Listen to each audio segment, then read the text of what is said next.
Hello, everyone, and welcome back to another episode with me, Teacher Yuvan. And today we're going to talk about something super important.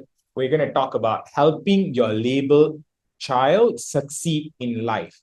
Now, generally in my classes, I like to do this. So before we begin our episode today, I want you to take a moment to imagine this. So close your eyes wherever you are. Hopefully, please don't close your eyes if you're driving. So if you are seated at home, please take a moment to do this together. Yeah, let's do this together. So I want you to imagine for just this 1 minute that you're a teacher. So imagine you're preparing to enter a class.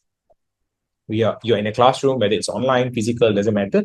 You're going to meet your students. Now, imagine when you're walking into the classroom, every child's forehead has a label, right? The child doesn't know, but you can see it. One says stupid, another one says lazy, another one says, oh, tukang kacau dalam kelas, very destructive. Another one says gifted, super smart, shy. You can see these labels on these kids' forehead. So I hope you can see in the traditional classroom or even in an online classroom, you can see this on their forehead. Now, I want you to imagine, now being a teacher, if you see a kid's forehead written stupid or slow learner, what is your reaction or what's your feeling towards that child? And in comparison with another child that's written genius or gifted or super smart, what is your reaction towards that child? Take a moment, just imagine yourself in that position and see what is your feeling towards that child. Do you feel like, oh, the gifted child, you should help more, or you should give more challenging questions? Or do you feel like, oh, the gifted child, I don't have to help, I should help the child that's labeled stupid, right? Whatever your feelings are, I want you to be aware of them. Whatever plan that you think of when you see that label, keep it to yourself. Now, I want you to see your child seated in that classroom. What label do you think your child will have? Because whether we like it or not, most teachers do this either consciously or unconsciously. They label our children in classrooms, right? So just when you started, you had some thought, right? The moment you saw that label, oh, genius or super smart or shy, you already have a preconceived notion about that child, even though this was just a imaginative exercise. Now you can open your eyes now. You can open your eyes.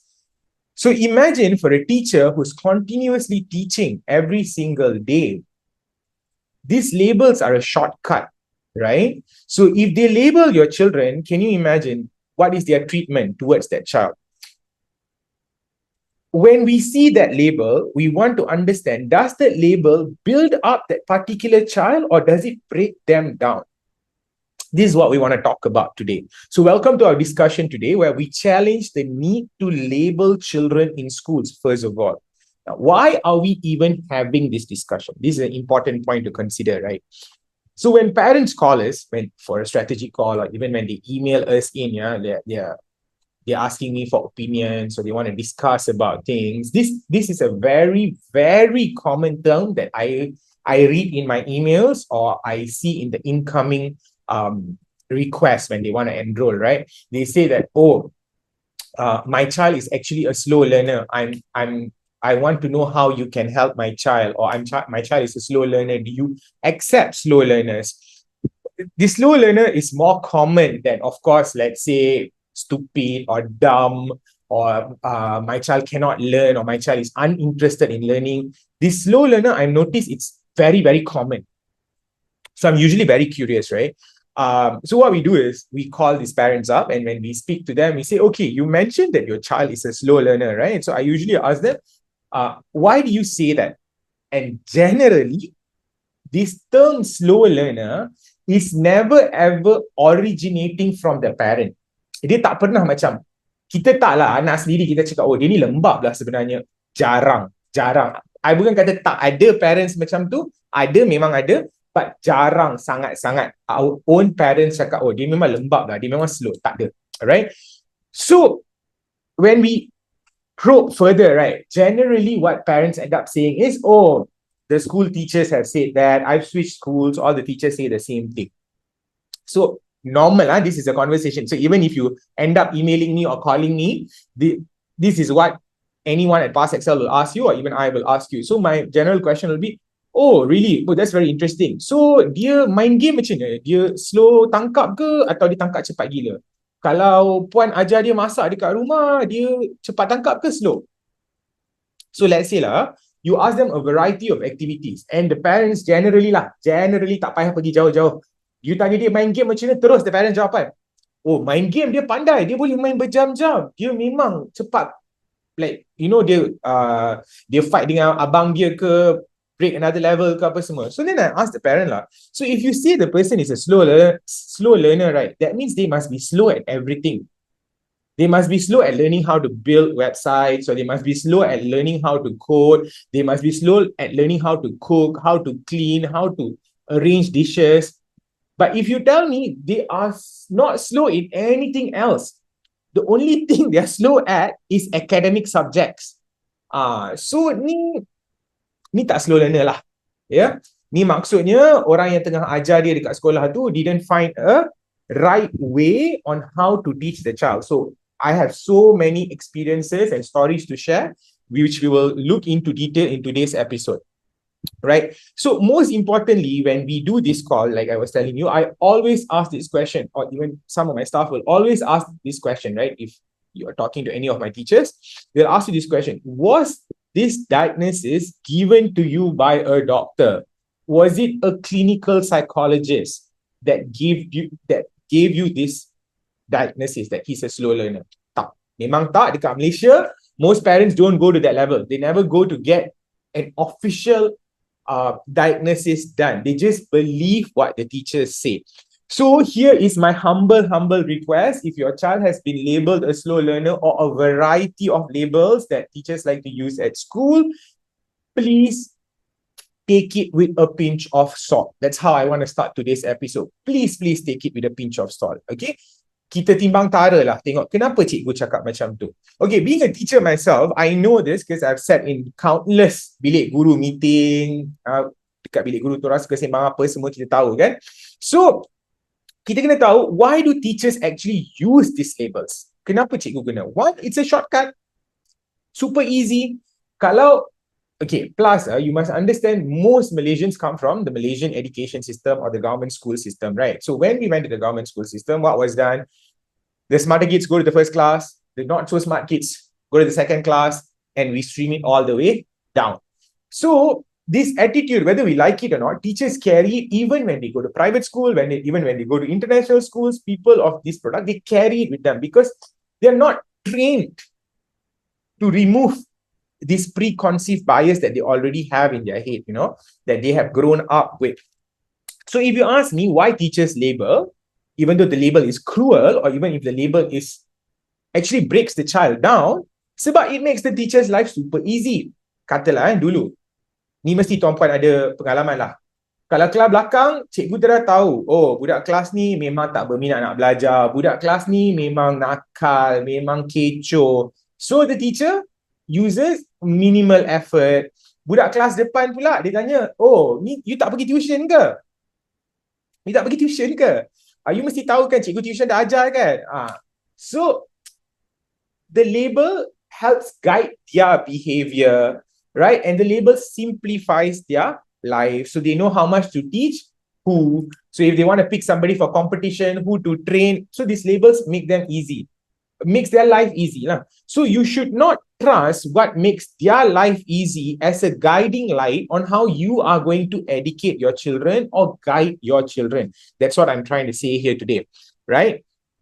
Now, what we're going to do is we're going to see what are these impacts, what are the impact of the labels on our children, because it impacts them in a variety of ways, right? So, what we're going to do today, we're going to first look at the impact of labels on our children. And then after that, we're going to look at how can we reframe these labels. So if some of you watching are parents, please share this with your teachers, whoever who's teaching your child. And if your teachers listening to this, please, that section will be really useful. The second section we're going to do is we're going to talk about how to reframe labels or how to use labels better. Because like it or not, most of us will use labels, but how to use it better. Are all labels bad? No, yeah, not all labels are bad. Some labels are amazingly good. Like we use it all the time. It boosts the child's confidence. It's not saying you are smart or things like that. There are ways to give these labels, which I will share later, which really will make the child work a lot harder than you ever imagine in your life, right?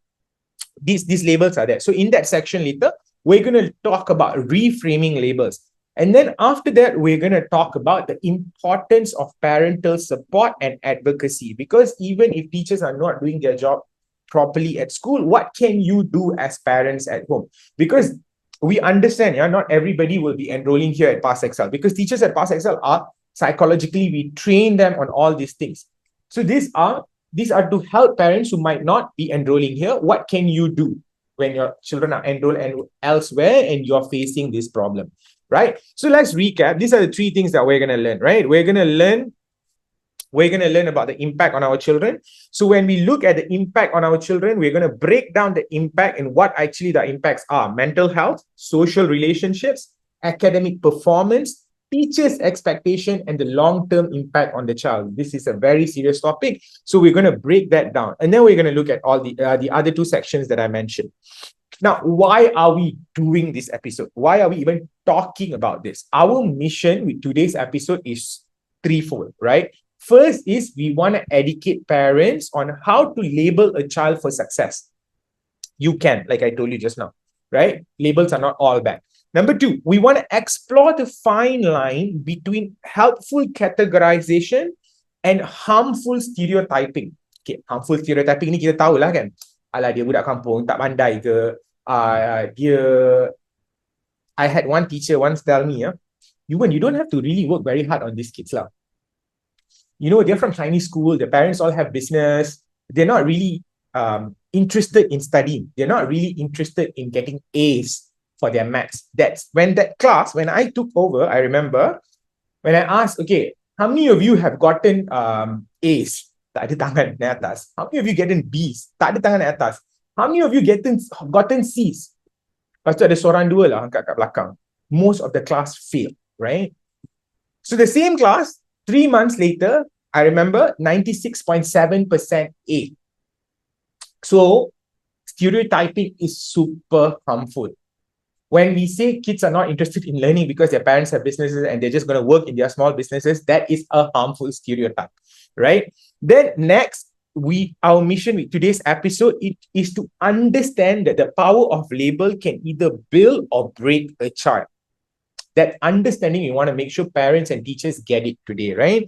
So for teachers who are listening, this is also for you, not just for the parents, right? For teachers who are listening, I understand that your desire is actually to nurture, guide, and inspire the next generation, right? I know how management is in most schools, how restrictive and what is the heavy load that you have to carry as teachers, with all the paperwork. Maybe vision yang you start tu dah tak ada lah, right? Maybe tak ada. Tapi, yet, in a world that labels can actually dictate the course of someone's life, a child's education, we really must ask ourselves as teachers and also as parents, are we fostering resilience or are we reinforcing barriers to the child? When we tell the child, right, oh, you ni lemah lah. Ataupun kita cakap, oh, I think that was a good try. Nak try lagi tak? Jom kita try lagi sekali. Beza tak? Jauh beza. So which one is building resilience? Which one is reinforcing barriers for that child? So tu kena tepuk dada, tanya selera lah. Kena tanya diri sendiri, right? How do we communicate with our children, right?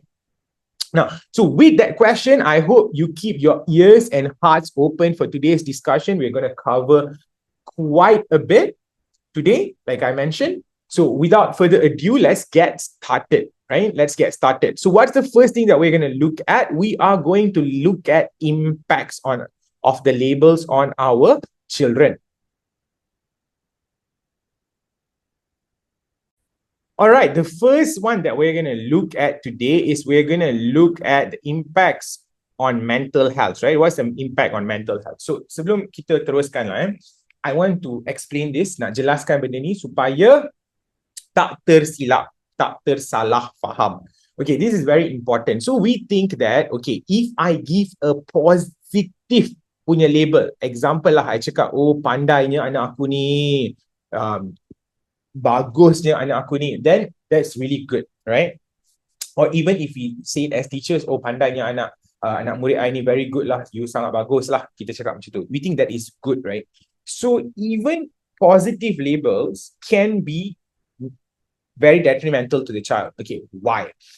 Because what we are giving that child is an expectation to live up to. Okay, sabar jangan terus nak kena troll. Jangan kata like, awak ni negative label pun salah, positive label pun salah. Sabar sabar. So, why is this bad? Because it can act as a barrier, So the moment you tell your child, right, oh, you're very smart lah, abang, you so smart lah, adik, that you use this statement, right? What happens when they face challenges? What happens when they face a problem that they cannot solve? Then dia macam like, aku pandai sebenarnya. Then why can't I do this? This is too challenging for me. I'm supposed to be smart. When that identity hits reality that they cannot break through, that's where it crushes them. These positive labels can really end up crushing them. If you notice, this usually happens bila tau. It happens when kids change from year 6 to year 7, or like, some kids jump year 7, right? Year 5 to year 8. Maksudnya darjah 6 ke tingkatan 1, darjah 6 ke tingkatan 2. So, very, very common kita dengar parents cakap, oh, dia masa sekolah rendah, bagus tau. Dia pandai matematik semua A. Lepas tu kan, bila datang sekolah menengah je, I tak tahu kenapa. Sebab tiba-tiba dah ada alphabet dalam matematik kan, dia terus tak boleh faham. Okay guys, parents, algebra is not to be blamed for the reason why your children's mathematics is not good. What has happened is they have learned either their basics were weak but good enough to be pushed year on year basis. Maksudnya sekolah kita mana ada, oh, you 60 ke, 65 ke, 75 je tahun ni. You still go on to the next year, correct? You keep going on. So all these deficiencies eventually build up, and when they are introduced a harder concept, coupled with this thought that you have given them, the identity that you have given them, they're super intelligent, it comes all crashing down. Okay, so I hope that explains why you need to use positive labels correctly, and what are those positive labels. Kita akan tengok tu dalam section seterusnya. Section sekarang kita nak fokus on impact. So bila kita nak fokus on impact ni, kena faham benda-benda macam ni dululah. Okay, so apa impact dia sebenarnya sebelum kita pergi to the specific mental health, social impact and all that? Let's look at how these labels happen. So it is very important for you to realize, I'll repeat this many times throughout today's episode, the labels work more on you than you work on them. Okay, what does that mean? Bila kita dah label, remember we did this exercise in the beginning of the class. No, in the beginning of today's episode, where we already say, oh, this person is stupid, for example, right? So kata kita label student ni, oh, this person is a neat freak, or this person is very hardworking. Is it true that the person is hardworking in every single area of their life? No, right? You would have seen, like, especially kalau mak-mak yang tengah dengar ni lah, dia tahu husband dia, oh, dekat tempat kerja, my God, star employee of the month. So, bos suka gila nak mampus. Dah balik rumah, tuala pun tak angkat ni. Tuala still on the floor. So, it's not consistent. So, what I'm saying is, when you label them something, you are reinforcing this behavior, but it is very hard for somebody to break that label. So, if you have labeled them stupid, then they think it is across all the board. So imagine when the boss says you are hardworking, is this true? Is this label true across all areas? As an adult, you know lah, it's not true because dekat rumah you tak hardworking pun. But a child doesn't know that. So the label works on them very powerfully.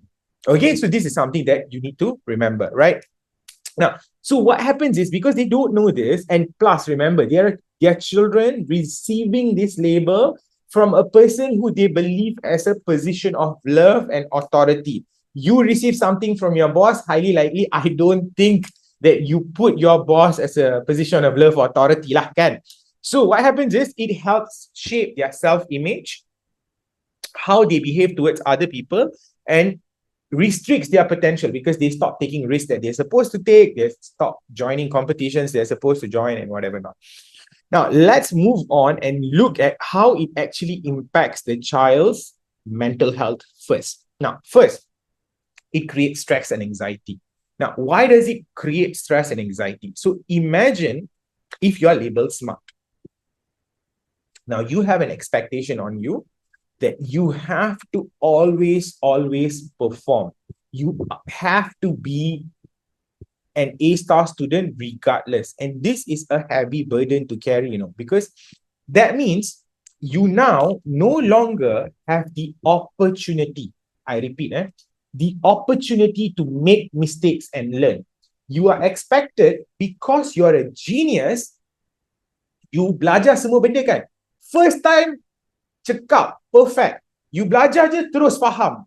Padahal, it cannot be, right? Like after maybe year 3, certain things are difficult. Your child needs a lot more explanation, and sometimes they need to practice it a few times till they get it. They need to read a lot more books, or do different practice questions till they get it, right? But when you label that child genius, they don't have that opportunity anymore. That's number one. Number two, if you have labeled a child lazy, stupid, or whatever it is, slow learner, favorite cikgu suka guna ni, slow learner. So if the child has a lot of intrinsic motivation, or memang dia jenis kita kata kental, memang dia jenis need to prove themselves, they will fight against the label. They will try to find a way to prove that the teacher is strong. Ni jenis rebellious sikit lah kan. But a vast majority will accept that label. They'll be like, it's okay, you say, they'll just say, okay, then I'll try only this level. I won't try more. So this causes anxiety to the kid. When it's harder, they know, oh, I definitely cannot do this. My teacher already said I'm not very smart. Okay, so that's how it causes stress and anxiety. Next, it causes low self-esteem. So when they're carrying this label, right, that, oh, I'm not so smart, I am actually quite a slow learner, it really does impact their self-image. If you don't trust me, right, I had a student that in their previous school was called stupid. The teachers just said, oh, he's dumb. The teacher actually in class said that, oh, you're very dumb, I don't think so you can do this subject.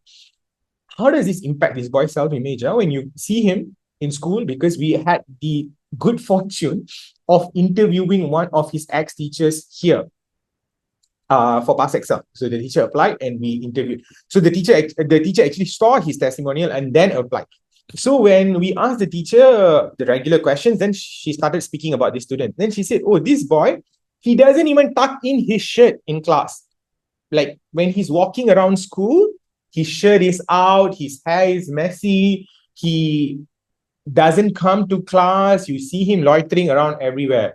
And then I'm like, wow, it seems like you're describing his evil twin, because here in class, he's like, before time, he's already in class, homework's all finished, asking a lot of questions on how to learn better, extending the class hours because he has so many questions.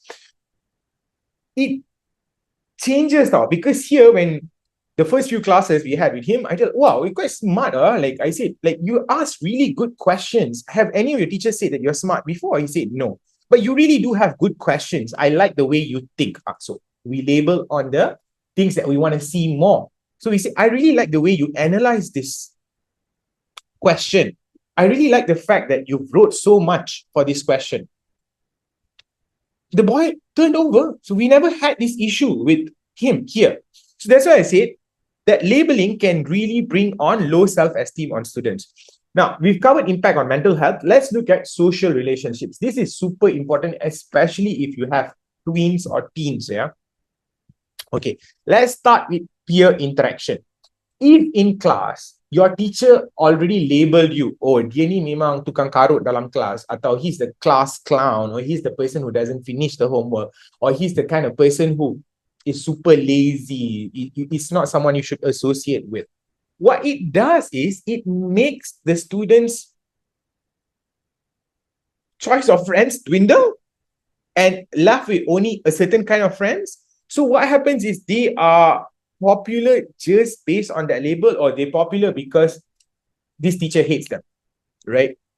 So it leads to a feeling of social isolation. We've had numerous cases where because the teachers label them a certain way, so the common one is we've heard from government school is teacher label them, oh, dia ni macam orang putih, dia ni orang kayangan, dia ni orang atasan, label macam itulah because the kid can't speak Malay really well. I mean, she's trying. It's not like dia saja nak mengada. She is trying because she's not been exposed to the language, right? So, bila dia kena label orang kayangan, orang tak nak kawan lah dengan dia. So, it leads to isolation, right? So, the peer interaction is also affected. The next one, unfortunately, labels can actually lead to bullying, right? So, we've seen issues where teachers have said, oh, awak ni suka menangis, sikit-sikit menangis. I've heard from parents that the teacher said, macam bapuk lah awak ni.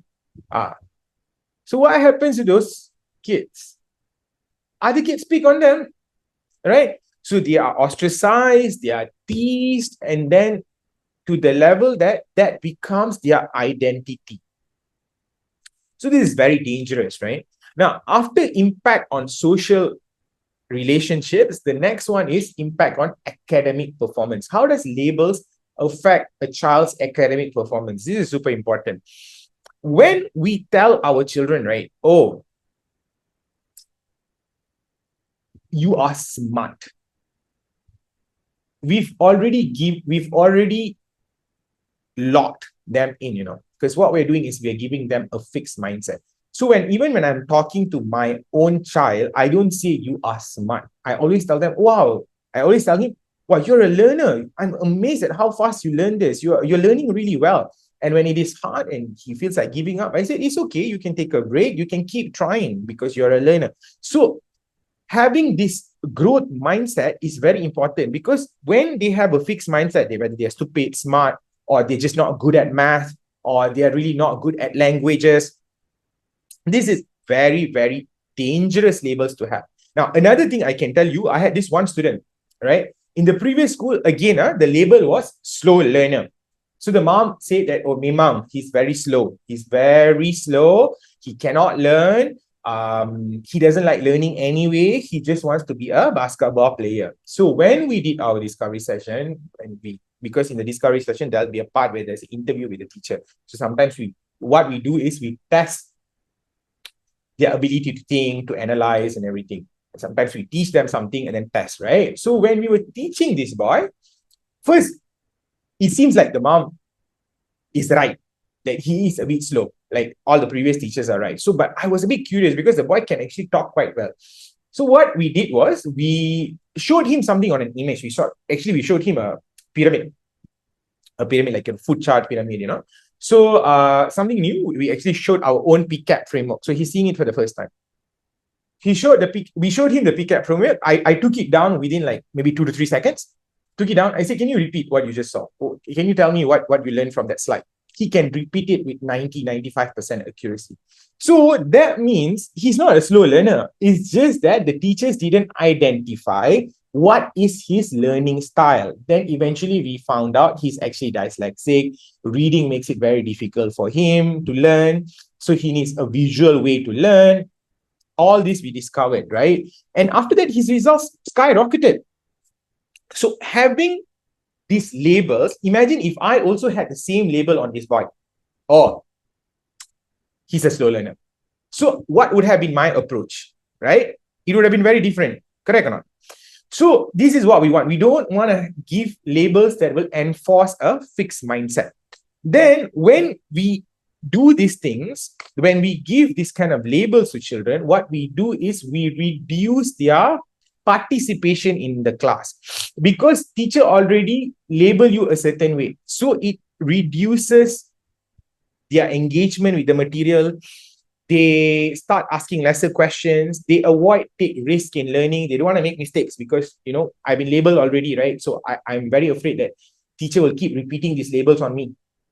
So they stay away, right? Now, before we move on to how this actually impacts not just the student, but also the teacher's expectation and behavior, let's take a short break and we will be back to discuss teacher's expectation and behavior.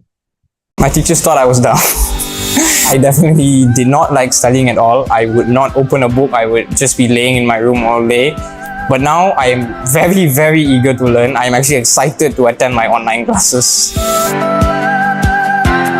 In my previous school, it was just the teacher talking to me and I couldn't absorb the information I was getting.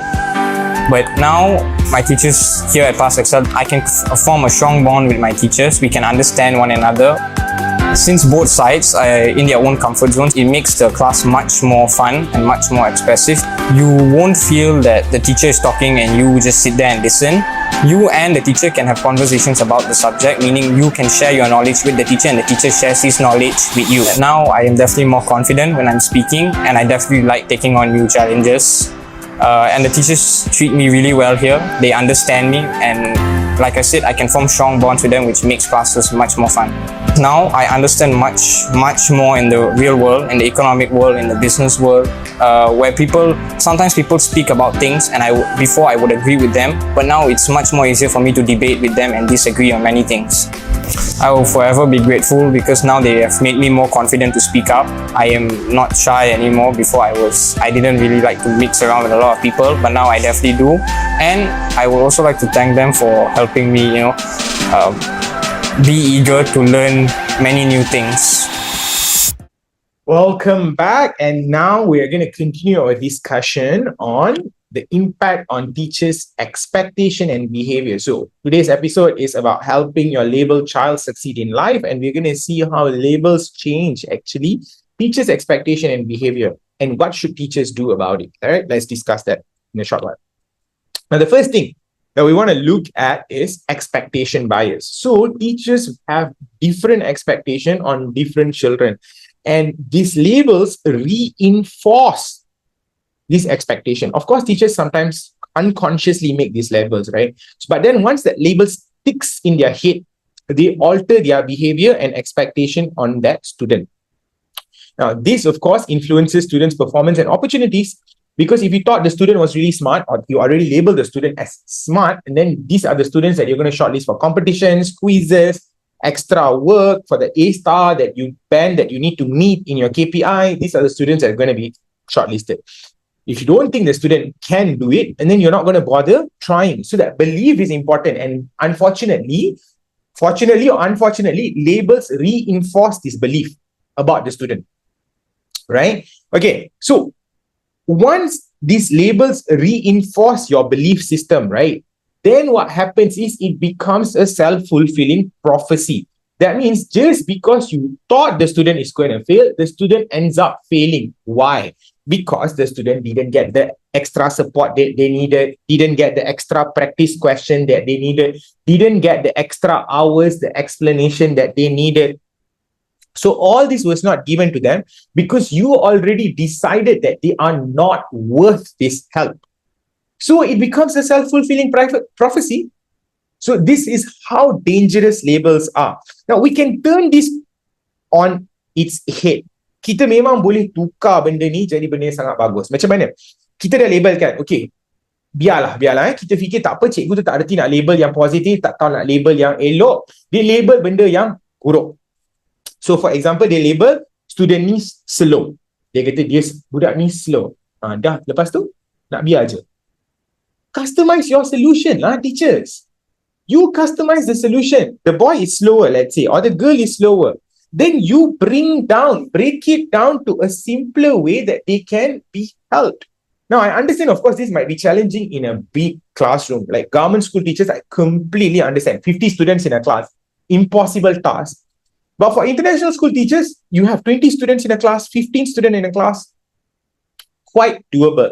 So that's the reason at Pass Excel, we keep the class size not exceeding 10, because we don't want to tax the teachers also. With 10 students in a class, the teacher can truly understand what's happening with every single student, right? In certain classes, it's even lesser than that, right? And of course, we have another thing to help us, because we already have the discovery session report. We know how to help these kids. So we customize the solution. So don't let labels be something that will stop you from doing the best for your students. That's all I have to say, right? Now, after that, we need to look at the long-term impact. Now, sometimes this labeling becomes a lifelong label. Now, we know a lot of our friends that we may still call based on the nicknames from school, so that person carries that shame or carries the impact of that label throughout their life. It influences how other people perceive them. It sometimes even influences how they perceive themselves. If they did not have a very strong support at home or a strong network somewhere else, right? So that's a lifelong labeling. Now, how do we change all this? Now we come to the most interesting part of today's episode, where we are going to talk about reframing the labels. Now, reframing labels is super duper powerful. Let's look at how we can do it. Now, before we even kita cuba, sebelum kita cuba, what needs to change? Mindset kita perlu tukar. Okay, kita perlu ada mindset yang baru. So what is that mindset that we need to have? The mindset is kita kena terima. Please, teachers who are listening, I know this, because for every 500-600 teachers who apply, we may be able to select one. So I know this to be true. Teachers, you are not perfect, right? You are not perfect. You are also human. You are also learning. So when you have that thought, right, that you are not perfect, then the next step can kick in, which is, what can I do better? How can I improve the quality of my teaching? How can I change my methodology so that my student understands? Dia tak lagi, benda ni pun tak faham ke? Nak ajar berapa kali? Dah kering air liur pun tak faham lagi. Jenuh lah. That won't kick in lah. Because you don't think you are God's gift to mankind. You won't think you're so perfect. So when you don't have that I am perfect, you are open to learn. You are open to becoming more aware of what the student really needs and wants, because you are open to, kita kata, cermin diri. Boleh cermin diri, tengok kat mana kekurangan tu supaya kita boleh jadi better. Of course, I understand. It's hard. It's hard because it is challenging your ego. It is challenging your belief system. Lagi senang kalau kita kata budak tu bodoh. Budak tu tak boleh belajar. Tu lagi senang lah. Saya faham. But if you want to be in this profession and you want to make an impact, I think this is what is necessary, right? Now, how can you start doing this? First, be super duper observant and curious. Super duper curious. Now, what do I mean by this? Let me tell you a story, right? So we had one student, just for context, before coming here, the mom tried homeschooling via tuition teachers, which means the mom was spending a lot. I remember she said that before she came to Pass Excel, on the biology tuition itself, she spent more than 10,000 ringgit, because the boy's father is an established surgeon, and they thought he thought also that he would like to be a surgeon, and so he tried studying biology, right? So when he came here also, the same thing, the parents told, then he wants to do biology, right? So, but our discovery session reports shows clearly that he has the entrepreneurial mind, that his character, personality type and all that is like that. But of course, the parents said, oh, never mind, it's okay. He can also be a doctor and be entrepreneurial. Maybe he'll open a chain of clinics. So I was like, yeah, it's completely fine. He can do that as well. Let's get him started. So we started the classes. So my classes were economics and business studies. I truly enjoy teaching this boy. Homework's all on time. Everything is perfect, right? Then, of course, here, one of the beauty of the system is the teachers are very integrated. We work in a group. Everybody talks to each other. I make sure that these things are built into the culture and system. So every day we have meetings, we just talk about what can we do better for the students. Is any student struggling? So this is part of the culture here, right? So the biology teacher then asked me, "Oh, how is this boy in your class?" Huh? So I asked her, "Why?" He's really good. I say he's really good. He's really good. He really loves learning. He has so much of ideas. He has so much of questions and all that. Then she said, "Huh, he's not like that in my class." She said he cannot recall what I studied in the last class. He cannot recall much of what I taught him in the last class.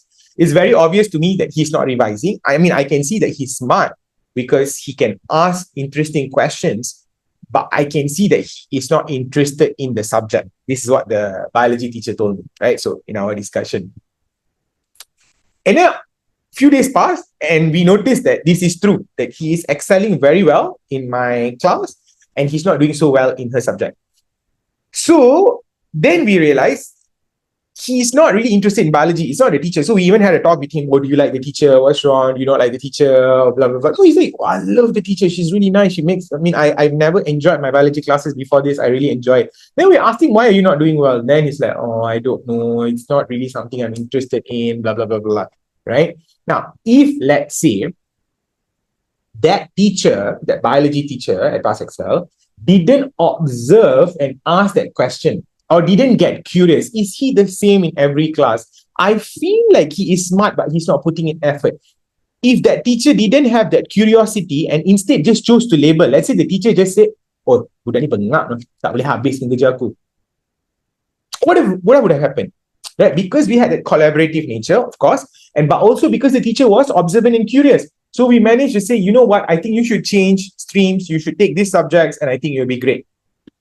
And after we presented to the parents agreed. The parents said, we've been struggling for a long time, I guess, ni takdir lah. Memang dia suka benda ni anyway. So we changed, right? Now, the next one that's very important as teachers, kita kena tahu, next to parents, teachers have the biggest power in this. The power of words. When we want to reframe labels, the power of words is super important. So words that teachers use can really affect the students. How? Let's say you say, you should know this by now. Nah, dah sampai tingkatan 3 dah sampai tingkatan 5 dah sampai year 7 dah sampai year 11 dah, tak tahu benda ni lagi. You should know this by now. Let's say you say something like this. Compared to, you say, oh, that's a really good question. And, I love when people ask questions. Questions are a great way to learn. And I'm also very happy that you're curious about my subject and topics. Okay, let's see. What is it that you don't understand? Can you clarify what you don't understand? Apa beza dia? Macam langit dan bumi lah. Because one tu, the cikgu shock lah. Like you tanya soalan. Then budak tu pun jadi shock lah. Cikgu dia macam, oh, berminat nak tanya soalan I. Compared tu, lagi satu cakap, kenapa tak tahu sampai sekarang? So those power of words is it's super powerful in how children end up learning how to perceive themselves, right? So let me give you another example. Ni paling common kita pernah dengar bila it comes to strategy calls, right? It's always like, it seems the teachers like to say this, boleh tak diam? Boleh tak jangan kacau? Or if they're from international schools, the standard statement is, can you stop being so disruptive? Can you wait till I'm done? Can you wait till the end of the class? Can you not ask me this now? Normal lah. Kalau dekat sini, kita cakap sini lah. Okay. You know what? That's amazing. I love your energy. You have so many questions. And I would love to find a way to contribute. And I would love for you to be able to contribute to this discussion as well. We're going to have a discussion right at the end. Now, what I want you to do is, this is a piece of paper. Here, take this piece of paper. I want you to write down all the questions that come up. And as I go through this, I will address. Or let's say, I dah memang plan for that day's class to be a bit chill. And then I will entertain the question then and there. But regardless, I will make sure to compliment that student for their curiosity to learn. So teachers, if you're listening, this is tips for you. Parents, if you are listening, this is also something that you can do at home in order to make them feel better. Now, what's the next one? The next one that we can do when we want to reframe labels is that we can turn negatives into positive. Instead of saying, Aduh, pelannya, slownya. We can say, oh bagus ya, awak ni betul-betul check semua. Memang berhati-hati ya. Okay, bagus, maintain this. Nanti kita belajar how to do it within the time limit untuk peperiksaan, untuk exam nanti. Okay? Beza kan? So that's how you want to turn negatives into bad. That was one example lah. So what's the other example that you can say is, you can say instead of tadi macam cakap kan, oh you ni memang suka kacau kelas, you're very disruptive, into saying that you are enthusiastic, I really love your energy. So we want to make sure as parents and as teachers, we use the right labels instead of saying, oh, awak ni kan selalu emotional lah, very emotional. Instead of saying something like that, we want to say, wow, you're super passionate. I can see you're passionate about this subject. I love it, right? So that's what we want, right? Then what we want to do is we want to believe, okay, I cannot emphasize this enough. As teachers and parents, the first thing that we have to do is we have to believe that this child can get better with effort and persistence. Jangan catastrophize, you know. Jangan selalu macam dunia nak kiamat. Jangan selalu macam, lah dia memang tak boleh lah, dia memang slow lah, dia memang macam ni lah. Jangan. Right? You got to believe that the child can get better with effort. Right? So if you think they can get better with effort, that's when you start noticing, oh, dia sebenarnya, oh, this is the weakness. This is the thing I need to fix. Okay, kadang-kadang, I be real lah. Sometimes the students will notice 10 benda weakness. Tapi kita kena cari akar tunjang dia lah. We have to find the root cause. Or we have to find the one that can create domino effect. At least the first few dominoes. Kalau tak boleh semua. Then we fix from there. Right? So teachers also must have that mentality lah. Kalau tak ada, tak boleh lah. Tak boleh nak fix the student. Because you yourself don't have that mentality to make them better. Now, I tell you a story. I had a student, which in the discovery session itself, we know he's a genius. Like, he's really good. He's really, really good because his thought process is amazing, right? And his ability to remember was also off the charts. So he's good. First term exam, semua fail. Okay, not surprising. We were not surprised because we told the parents early on. They confirmed this is what's going to happen because he was from the US system. So US system, you know sikit, you waffle banyak. Maksudnya you goreng lah. Oh ni macam ni.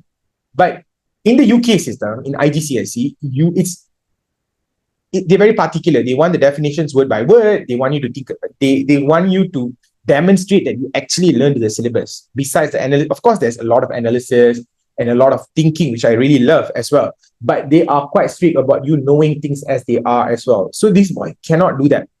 Because dia waffle, kan dia banyak waffle, dia banyak goreng je. So didn't get the grades, failed.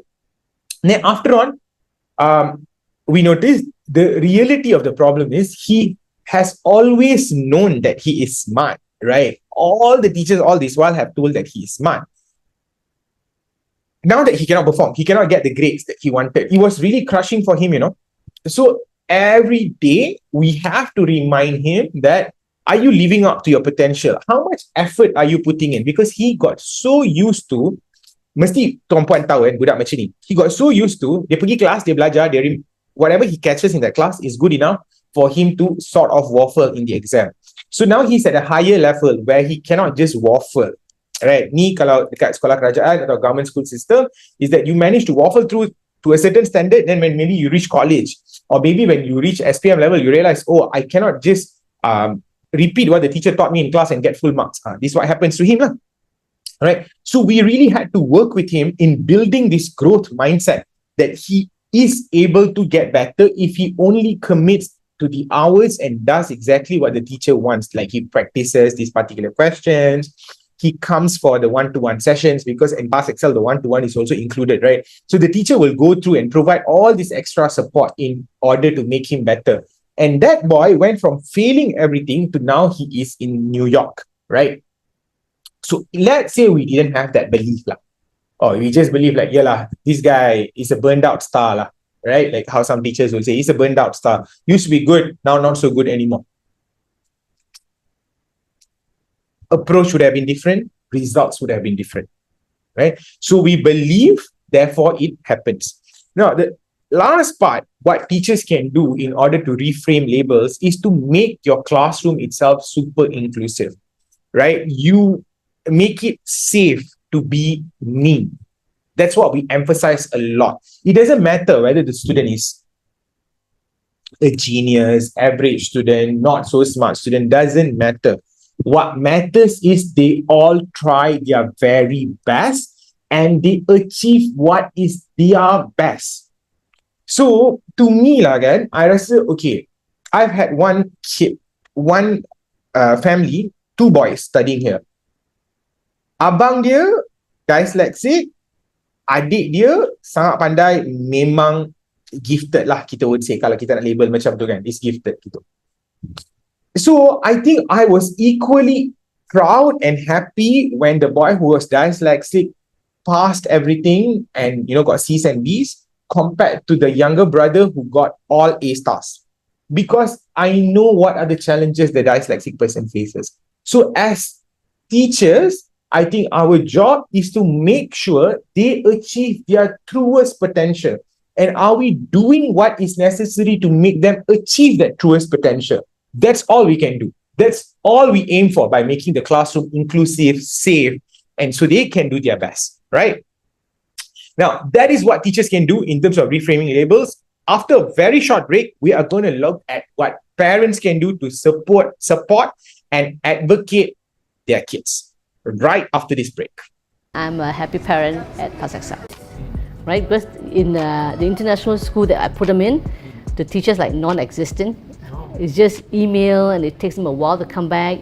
And even when I request to go to school and see the teacher to make an appointment, it's not right away. So sometimes I have questions I want to ask, I have to wait and email wait for a response. They all look like they are just there as like teachers, nothing more. So but with the teachers in Pasaksa, it's different. I can easily get you guys, and you guys will give me feedback that's beyond what I know of my kids. So you would tell me more about them. So, oh, okay, I didn't know, I didn't realize. But Pasaksa, they will come out and then they will tell me what happened today. What the teacher said, and they told me stories of their lives and things like that. So interesting, I'm going to share with you, things like that. So I can see that's the major difference, the interest in their daily studies. Wake up, they go to class, and then come out, they're happy. Not like after school, they come back exhausted and nothing to talk about another day, Right. So that's very impactful for me and my husband. We see that, we say, wow.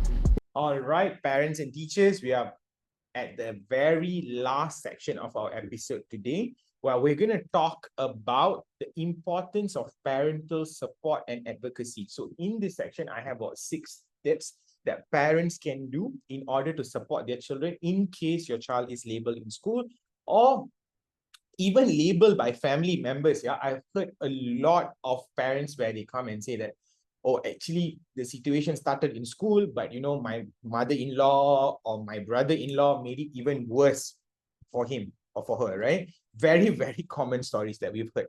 Okay, so first, let's just recap. We understand that teachers' views and how they use labels can really impact the children's mental health, social impact. There's so many impacts, right? We already talked about that.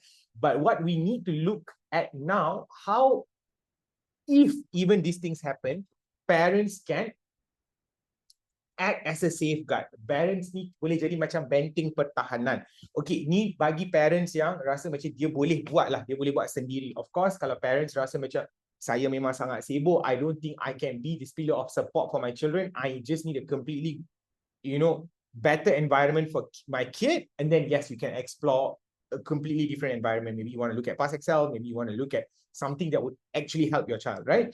But let's say these are for parents who don't think they can do it. So they don't think they want to change the environment, but they want to act as benteng pertahanan. Of course, the best would be that you give them a better environment and act as the defense, right? So that they become even better. Now, how can we do this, right? So that we make sure that these labels don't shape the whole school experience of the child. Okay, first, paling penting lah, get a full understanding. Remember early on, I said in the beginning of the episode, when parents come to us and then they say that, oh, my child is a slow learner, the first question I ask is, did you get this from a clinical psychologist or a certified doctor, right? So what we're trying to say is, when you say your child has something, go deep. Go really deep. Understand what is the attributes, characteristics, what is the triggers. Like, you have a full picture so that you know whether the teacher is being truthful or the teacher is just labeling in order to make their life easy, right? So that's very important.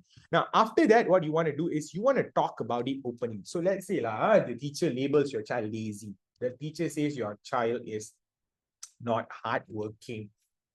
Your child is stupid, whatever lah, whatever. Oh, dia sebenarnya okay, tapi tak boleh pay attention. Ni lagi, oh my god, this one lagi selalu. Oh, your child is okay. This is what they say. It seems the teachers always say during parent-teacher meeting, anak awak ni okay, dia bersopan santun, tapi dia memang tak boleh pay attention lah. They cannot pay attention in class, always distracted. So I always ask the parent, when they watch Netflix, are they distracted?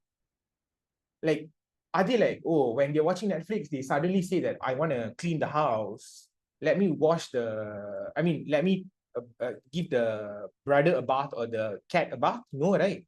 When they watch Netflix, they are there, their eyes popping out of their socket, they're not moving anywhere, right? So if that's the case, then your child doesn't have an attention deficit disorder, or your child doesn't have an attention problem. Your child most likely is not being taught by the right educator, not being taught in the right method. So, bila dia cakap macam ni, the thing that you want to do as parents is, you cakap lah, oh, cikgu cakap macam ni, tapi kan saya tengok kat rumah awak rajin betul main game. Bila awak main game, tak adalah malas. Awak okay je tengok. Like bila nak cakap orang tu malas, dia bukan malas across the board kan. Awak rajin main game, solat tak tinggal, rajin je saya tengok. Lepas tu, some parents have told this lah, dia kata solat semua dia okay cikgu, dia puasa tak tinggal, dia memang jaga adik bagus, you know, kalau nak tolong saya dekat rumah pun semua bagus. So maksudnya budak tu rajin lah, right? So you want to talk openly so that you can reframe at home. You want to make sure they see themselves as a completely different person. They see themselves, oh, actually I am a hardworking and I am an organized and neat and good person. It's just that I am not hardworking maybe in this subject. So this is what parents can do. This is what it means by supporting your child. Okay, the next thing that you want to do is you want to support what they are good at, right? Okay, example. Remember the boy that I told you he has dyslexia? He is really good at basketball. He's really good at basketball. So what the father does is every single morning before he starts classes at Pass Excel, because classes at Pass Excel starts a bit late. It starts at 9:30. So every morning the father will wake the boys up, wake this boy up and bring him to play basketball. They will go play basketball. So you focus and support on what the child is good at, so that they don't feel like they're a total disaster. Everything about them is bad. So they know they're good at something. So you continue supporting what they're good at, so they feel more confident. And with that boy, once we started all this visual learning, he became even more confident. He felt like, okay, I can actually do a lot better, right? Now, the next thing that is very important is that hopefully you have a school like Pass Excel where you can collaborate on educational plans. So whatever we do here at school, right, we usually send emails to the parents. So what we do is when we have the one-to-one, we say, this is what we worked on, and this is what the improvement, and this is what extra work that has been given. So the parents always know what is the child's unique needs and abilities, and they know how to give the right support at home.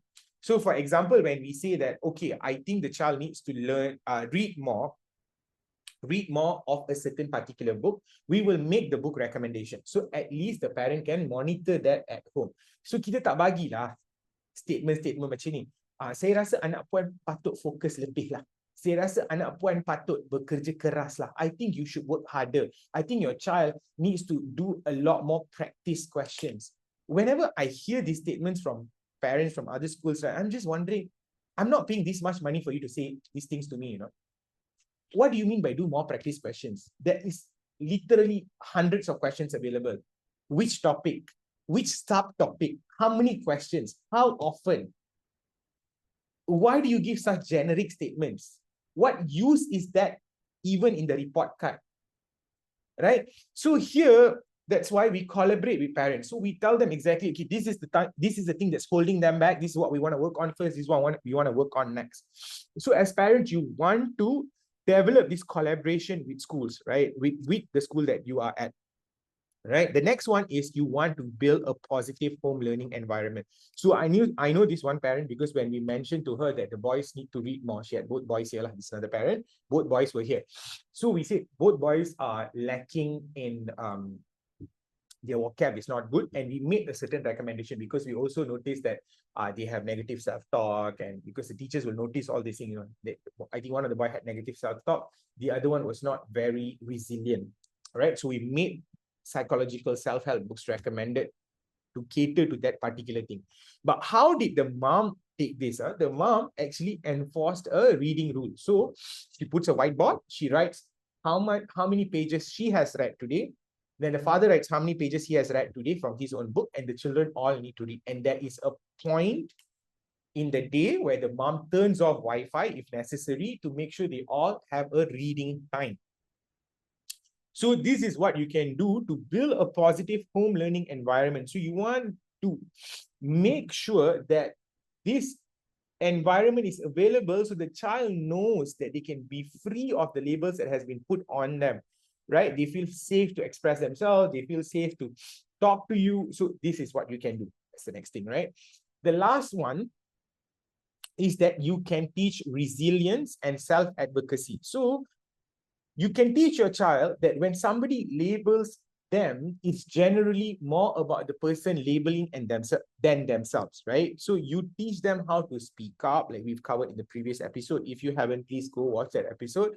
And how they can express their thoughts and needs more confidently without hurting anybody's feelings, both in schools and at other settings, right? So you practice a lot at home so that when they go to school, it becomes more natural.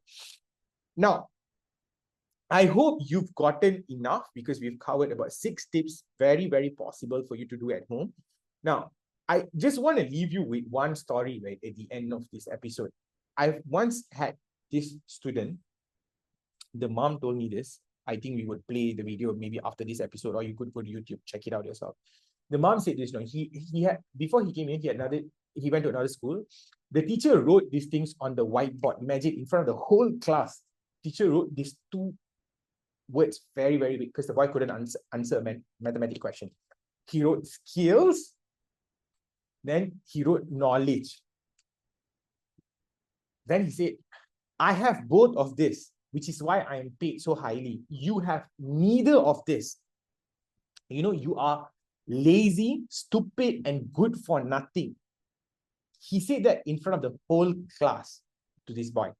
And when the mom called, because the mom is also a teacher, so the mom didn't want to call and straight away like bamboozle him or straight away cakap, macam mana kau boleh cakap anak aku macam ni apa semua. She just went and asked him, what actually happened in class? So the teacher said, no, I use this because I did this so that he will become better, so that he knows where he is standing. Or if my students do things badly, I use the cane, I use the ruler, I make them write things 100 times. I make them write the same lines 100 times and whatever not. Now, again, I would like you to ponder upon the first question that I asked at the beginning of the session. When we are doing something, are we making this child more resilient, or are we just breaking them apart? So whenever you choose to label someone, or even most importantly, your kids, because they still have not developed that skill set of saying like, okay, you're just crazy, And if somebody else is labeling your kid, especially teachers at school, you want to share this with them so that they don't do it anymore, right? I hope this has been a very beneficial session for you. And if you have any questions, please comment down below, or drop us a message and one of my teammates will get back to you. Thank you so much for watching. See you in the next one.